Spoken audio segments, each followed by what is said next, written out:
The moment childhood ends, it doesn't happen all at once. There's no thunder, no dramatic goodbye. It begins with a look, the kind that says, I can't do this anymore, from a parent who's already breaking. Maybe they were lost in anger, addiction, or silence that lasted too long. And you, just a child, feel the weight of their collapse pressing against your chest. Something inside whispers, if I don't hold it together, no one will. That's the birth of a tiny adult inside a tiny body. You stop crying because tears make things worse. You start smiling because it keeps the peace. You study moods the way others study books, learning survival one expression at a time. And everyone praises you for it, mistaking trauma for maturity. You're so responsible, so calm, so wise for your age. Compliments that sound like medals but feel like chains. No one ever asks what it costs to become reliable before becoming real. No one sees that behind your calmness, there's a child begging to be seen. This is how childhood quietly ends, not with rebellion, but with resignation. You grow up fast because the world needed you to, not because you were ready. You build strength like a wall, high enough to protect, but too thick to connect. Your laughter fades, your curiosity dissolves, and your innocence becomes currency for stability. And in the silence of your room, you make a promise. I'll never need anyone.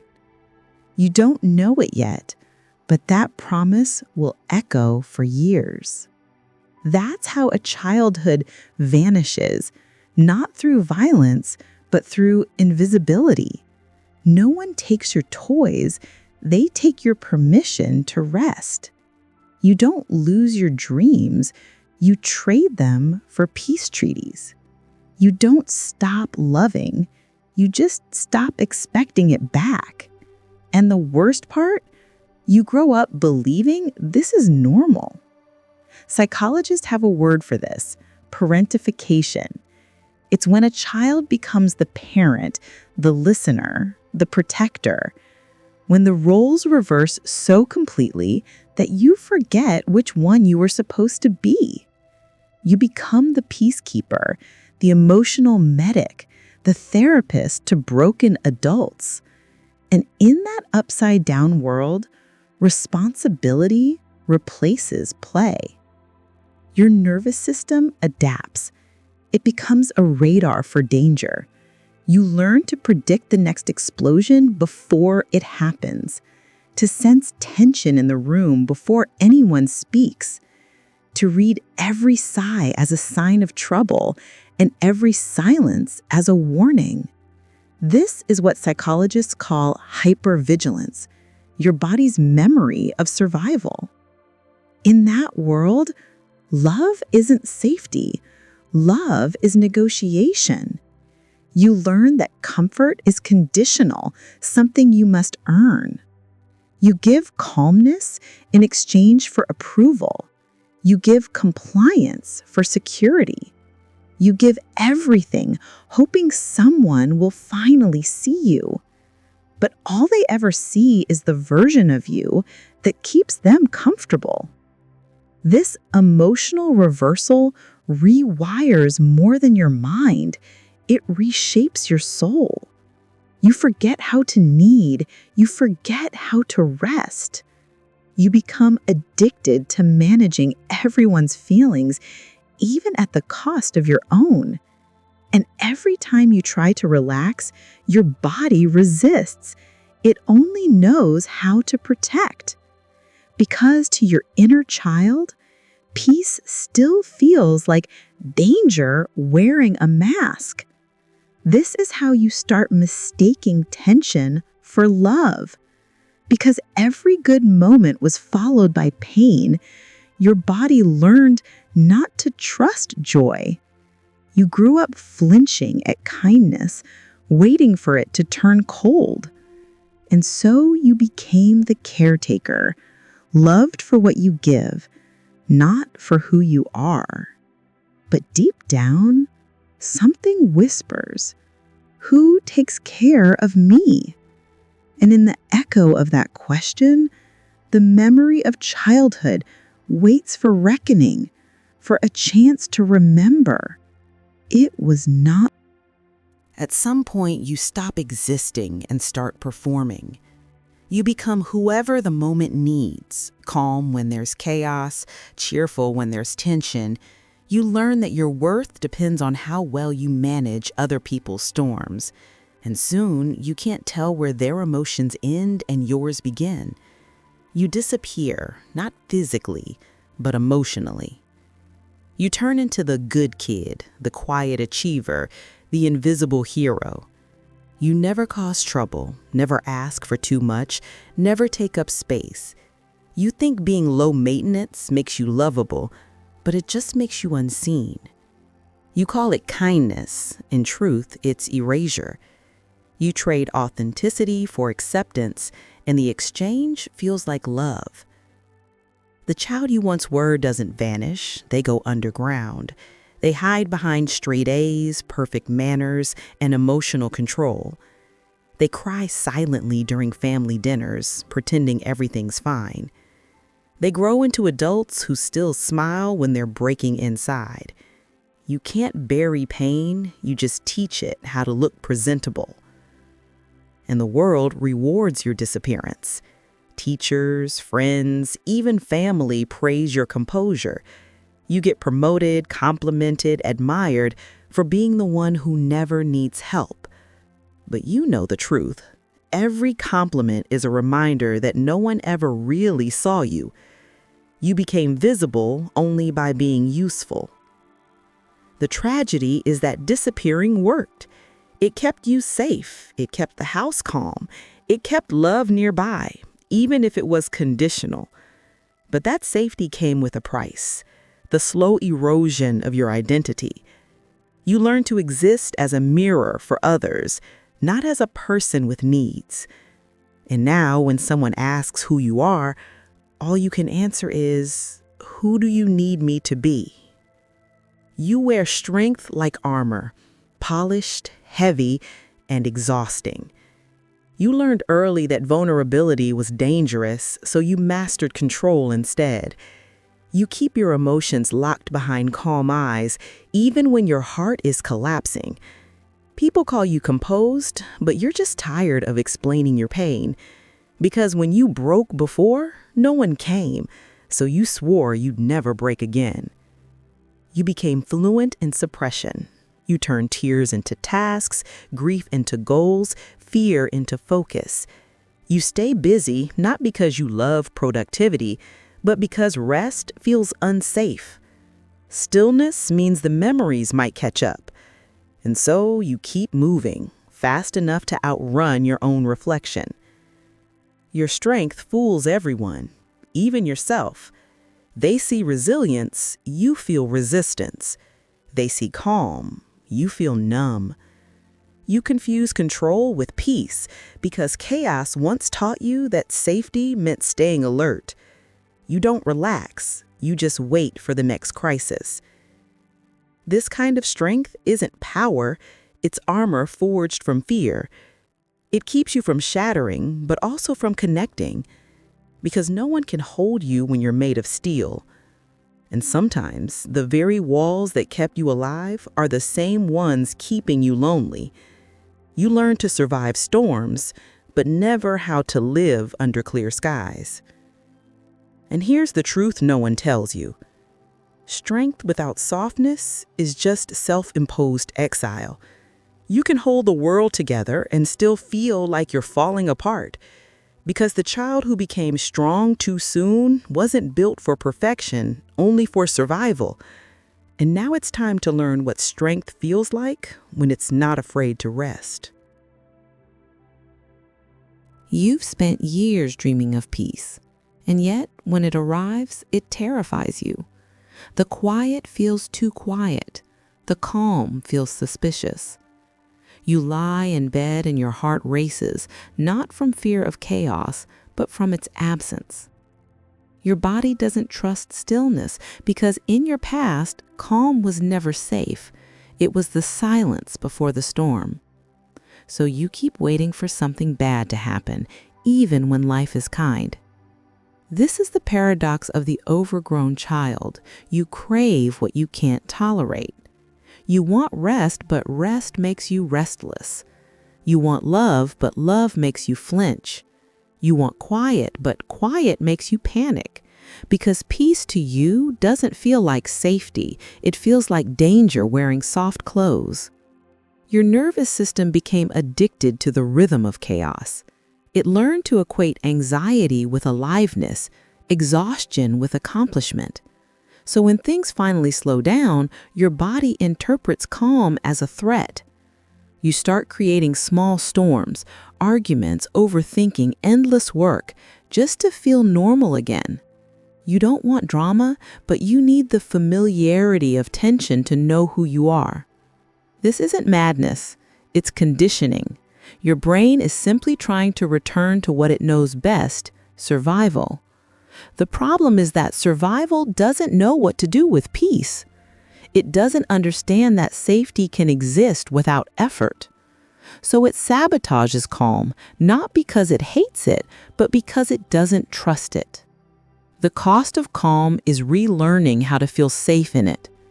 It's teaching your body that nothing bad follows silence anymore, that you can breathe without bracing, that stillness isn't a trap, it's a truth.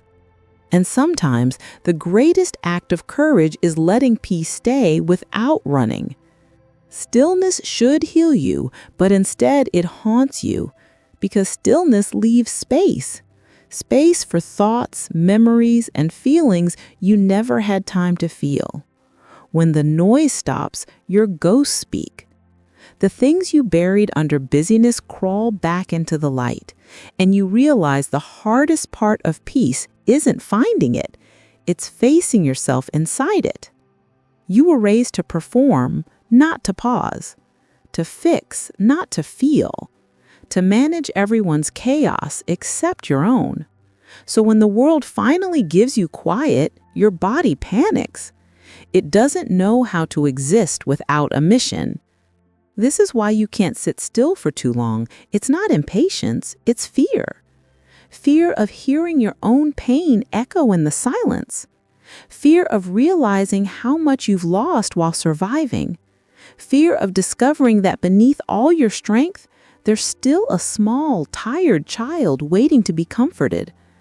And that child has been waiting a very long time. But here's the truth. Stillness isn't empty, it's revealing. It's the mirror that shows you what constant motion tried to hide. The ache you feel when things get quiet isn't a problem. It's information. It's your soul telling you, this is what needs your attention. Healing isn't avoiding the silence. It's learning to listen inside it. So yes, stillness will hurt before it heals, because it's the first time you stop running long enough to meet yourself. And the parts you meet, scared, ashamed, exhausted, will finally exhale. That's not regression, that's resurrection. You're not falling apart in stillness, you're falling back into yourself. Independence looks admirable from the outside. People praise you for it. You're so strong, so self-sufficient, but they don't see the fear that built it. They don't see the child who learned early that asking for help came with consequences, that needing others meant disappointment, rejection, or punishment. So you grew up learning to survive alone. You celebrated your solitude as self-respect, but it was really self-protection. You refused to depend on anyone because dependence once hurt you. You called it freedom, but it was really fear dressed as pride. Because when no one shows up, it feels safer to stop expecting them. Hyperindependence isn't confidence, it's grief in disguise. It's the mourning of all the times you reached for safety and found silence. It's the vow that says, "I'll never need anyone again," whispered through tears you never let fall. And now, as an adult, you confuse isolation with peace and exhaustion with strength. You carry your world alone because once no one helped you carry your heart. But there's a cost to being unbreakable. You forget how to be held. You keep people close enough to admire you, but far enough not to hurt you. You listen deeply but share little, always afraid of being a burden. You crave intimacy, yet run from vulnerability because letting someone in feels like surrender. And surrender, to your nervous system, still feels like danger. Healing begins when you see that independence isn't your identity, it's your armor. And armor is meant to be set down, not worshipped. You don't have to earn the right to be helped. You don't have to prove you're enough by doing everything alone. True freedom isn't needing no one. It's trusting that you can need and still be safe. Control is your religion. You plan, anticipate, calculate, because predictability feels like protection. You believe that if you prepare for every outcome, nothing can surprise you again. But control isn't safety. It's the illusion of safety. And deep down, you know it, yet you can't stop clinging to it. You control your schedule, your emotions, your reactions, and sometimes even your joy, because spontaneity reminds you of chaos. You need things to go your way, not because you're demanding, but because unpredictability still feels like danger. So you call it being responsible, when really it's your nervous system begging for stability. Control gives you peace, but only as long as you can hold your breath. Healing doesn't start with strength. It starts with softness. It begins the day you stop trying to fix yourself and start listening instead. The day you stop saying, "I'm fine," and admit, "I'm tired." The day you stop pretending you don't need comfort and finally allow yourself to be held. Because healing isn't becoming stronger, it's becoming real.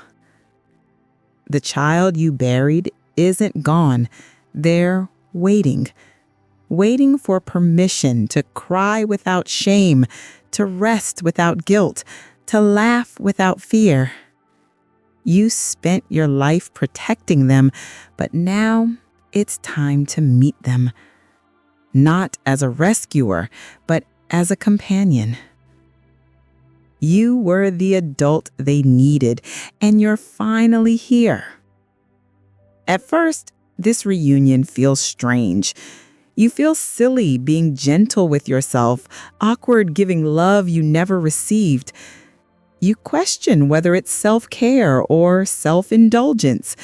But that voice that says you're too much or too needy, it's not wisdom, it's trauma talking. And for once, you don't have to listen. The healing happens in the smallest moments. When you rest without apologizing, when you say no and don't explain, when you play again, not for productivity, but for pleasure. When you look in the mirror and see softness, not weakness, that's when the child inside exhales. That's when they whisper, "We made it." They no longer need to protect you. They can just be with you. And together, you start building a new kind of strength, one that doesn't hide, perform, or prove. A strength made of truth, tenderness, and peace.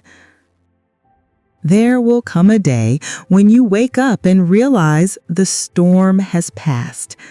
The world feels quiet, and for the first time, you don't mistake it for danger. You sit in that silence and feel something form